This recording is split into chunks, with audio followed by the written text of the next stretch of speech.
exprimées par nos concitoyens, essentiellement sur les questions sécuritaires et socio-économiques.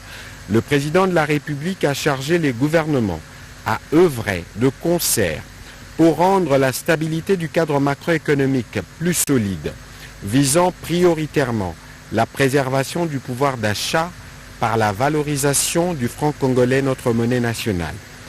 À ces sujets, il a rappelé quelques instruments essentiels qui constituent la bréviaire et sur lesquels s'effonde l'action gouvernementale. Il s'agit notamment du programme d'action du gouvernement qui doit être intériorisé par chacun comme une boussole et qui définit les assignations attendues des ministres. Il est question de s'assurer la continuité d'exécution, une meilleure priorisation des actions à impact réel et visible au regard des attentes nombreuses de la population. Étant donné que la qualité des membres du gouvernement confère aux ministres les statuts d'agents publics de l'État, le président de la République a précisé que ces statuts leur assignent à un sens élevé d'éthique, d'abnégation et d'honneur. Il a insisté sur l'observance stricte de trois principes directeurs essentiels de conduire l'action de chaque membre du gouvernement. La solidarité gouvernementale, que chaque membre de chaque décision du gouvernement est en contenu solidaire.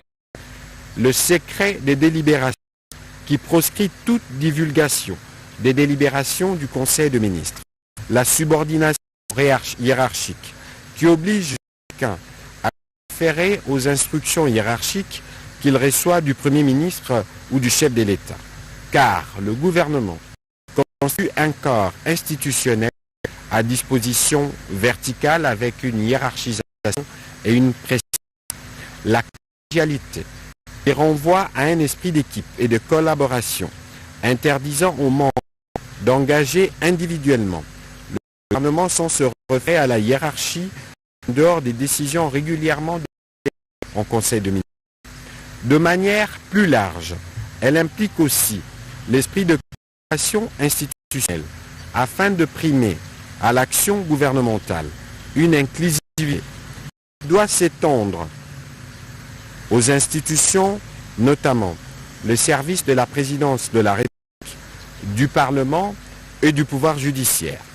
Le Premier ministre a été encouragé à favoriser la cohésion dans l'action et à faciliter une impulsion présidentielle de l'action gouvernementale.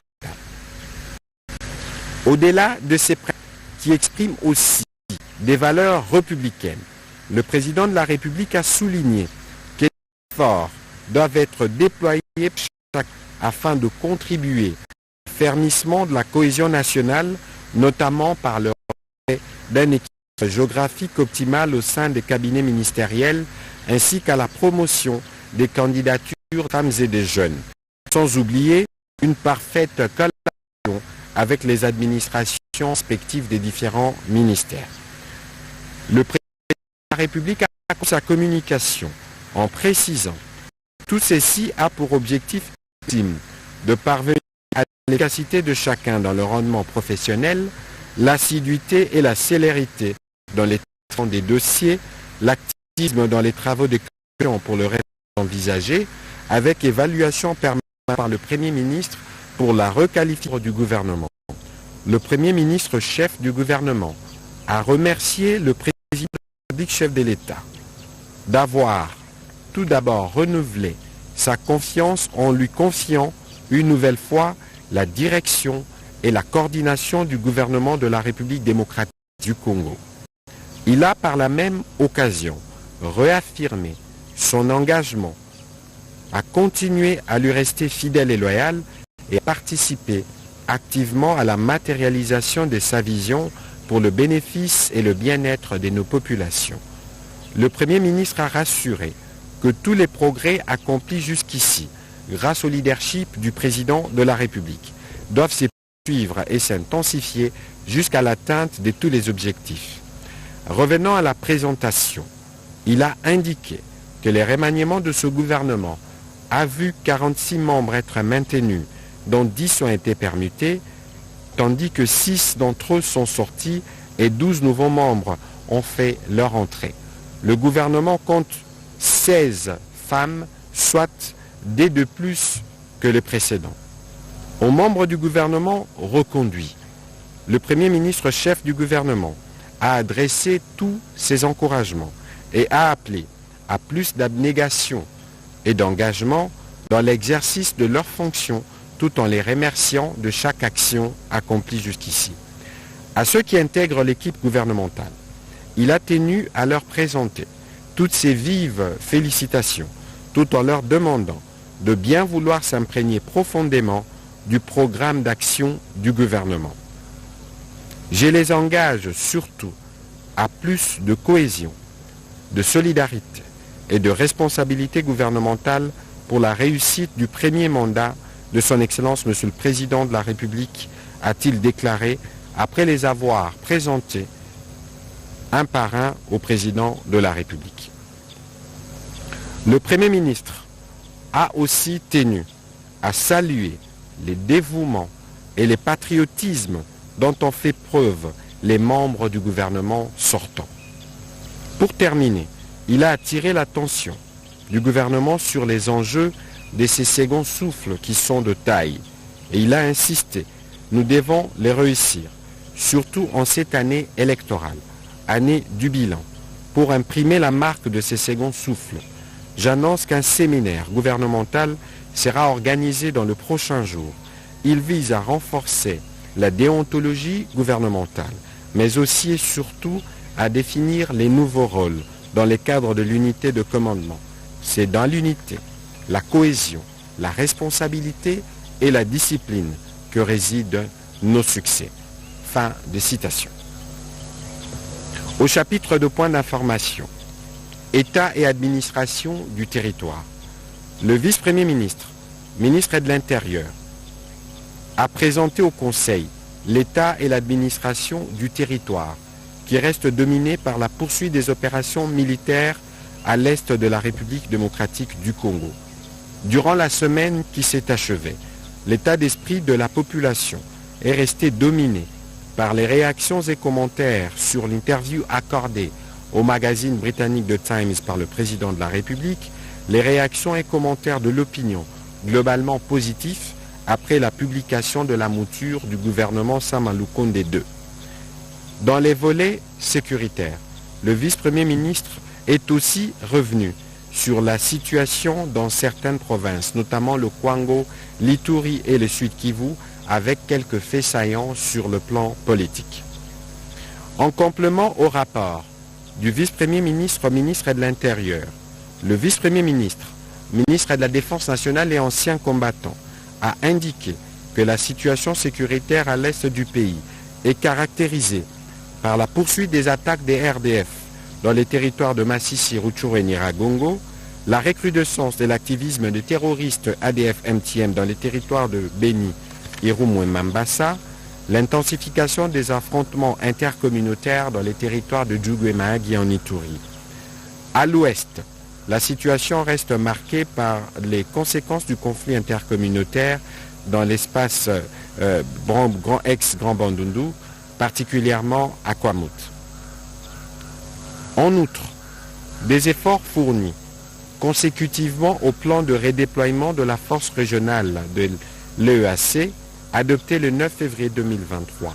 Les différentes forces de l'EAC prennent progressivement position dans les différents lieux indiqués par les 10 plans. Ici est de souligner cependant que la prise de position de forces de l'EAC bute aux résistances de la part du RDF M23. À ces propos justement, le vice-premier ministre, ministre de la Défense, a signalé que consécutivement aux affrontements qui ont opposé les forces armées de la République démocratique du Congo et les terroristes M23 RDF, 3 militaires de l'armée rwandaise ont été neutralisés, dont le colonel Jacques Bitaba, commandant RDF dans le Rutshuru Centre.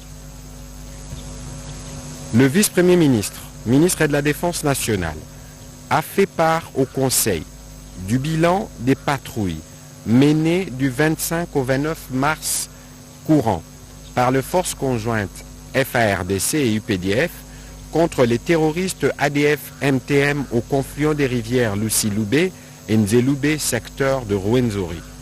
Il s'agit de la neutralisation de 25 terroristes, dont 3 de leurs principaux leaders, à savoir Issa Seka de nationalité ougandaise, Abou Yassine de nationalité burundaise et Chichotara de nationalité kenyane. La récupération de quelques armes et une importante quantité de munitions, ainsi qu'une dizaine de Korans. Durant ces affrontements, un militaire de l'armée ougandaise a été tué aux côtés des forces armées de la République démocratique du Congo. Le Conseil a pris acte de ces rapports. Au sujet de la situation sanitaire, le ministre de la Santé publique, Hygiène et Prévention a centré son intervention autour de quelques points, notamment la situation du déploiement de la couverture santé universelle. À ces propos, il a rassuré que l'ordonnance loi numéro 23/066 du 3 mars 2023, modifiant et complétant la loi numéro 18/035 du 13 décembre 2018, fixant le principe fondamentaux relatif à l'organisation de la santé publique, a été transmise au Parlement pour ratification. Pour ce qui est de la gratuité des accouchements et des soins aux nouveau-nés, des discussions sont en cours avec le ministère des Finances en vue de son financement et d'une mise en place rapide. Toutefois, le programme de développement des systèmes de santé PDSS, appuyé par la Banque mondiale, a déjà commandé des kits d'accouchement afin d'équiper 2190 formations sanitaires à travers le pays pour une valeur estimée à 20 millions de dollars américains. En dernier lieu, le ministre de la Santé publique, Hygiène et Prévention a passé en revue la situation épidémiologique du pays, notamment celle du choléra, de la Covid-19 et du monkeypox. Celle-ci reste globalement stable. Évolution de la situation récente sur le marché d'échange ainsi que de biens et services.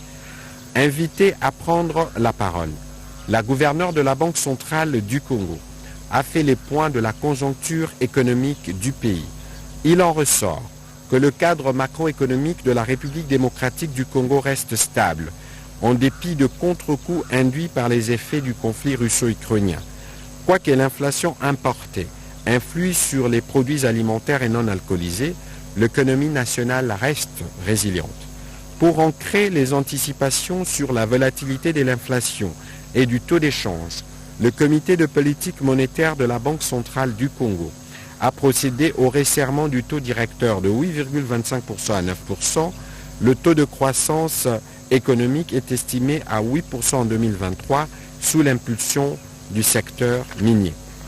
Dans un contexte où l'économie mondiale est caractérisée par l'accélération de l'inflation, le ralentissement de la croissance pour la plupart des économies avancées, les durcissements des politiques monétaires avec des restrictions sur les conditions d'endettement, ainsi que la persistance du conflit armé en Ukraine, les autorités habilitées ont au niveau national veillé à la poursuite de la coordination des actions au niveau des politiques budgétaires et monétaires.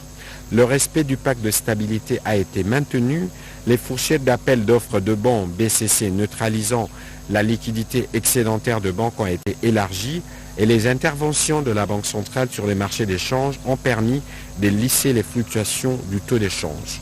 Le Conseil a pris acte de cette note d'information. Dernier point d'information. Projet de réforme de la collecte des recettes de contravention routière. Le ministre des Finances a présenté au Conseil les projets de réforme de la collecte de contraventions routières en République démocratique du Congo. Partant d'un état des lieux rigoureux, il a été constaté que les systèmes de recouvrement actuels de ces contraventions est peu performant, insuffisamment dissuasif, peu contraignant et confronté à des difficultés structurelles dont la perception manuelle et l'absence d'un mécanisme automatique des contrôles. Le ministre des Finances a rassuré que la réforme de la collecte de contraventions routières initiée s'appuiera sur 2 réformes en cours. La réforme de l'immatriculation de véhicules qui arrive à sa phase finale et celle de l'introduction des paiements des recettes par les moyens digitaux, téléphone, carte bancaire, banque en ligne, distributeur automatique de monnaie, etc.